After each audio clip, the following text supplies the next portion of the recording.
सर्जेपुरातील रंगभवन व्यापारी संकुलात 3 मजले फक्त पार्किंगसाठी ठेवणार राखीव. शहराच्या बाजारपेठेतील पार्किंग समस्या सोडवण्यासाठी महापालिकेच्या उपाययोजना.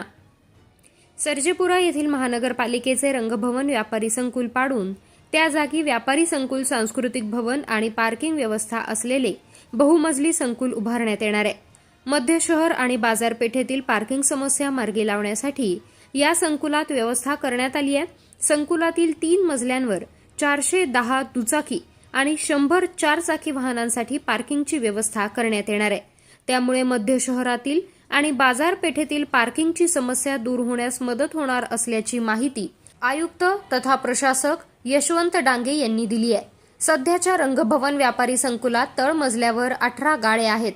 आता आमदार संग्राम जगताप यांच्या पुढाकारातून महानगरपालिकेनं स्वतःचं हे व्यापारी संकुल उभारण्याचा निर्णय घेतलाय. त्याचा आराखडाही तयार करण्यात आलाय. संकुलात 48 व्यावसायिक गाळे, सांस्कृतिक सभागृह आणि पार्किंग असणार आहे. शहरातील बाजारपेठेकडे जाणाऱ्या मुख्य रस्त्यावर आणि बाजारपेठेजवळच हे संकुल असल्याने बाजारपेठेतील पार्किंगचा प्रश्न या संकुलामुळे मार्गी लागणार आहे.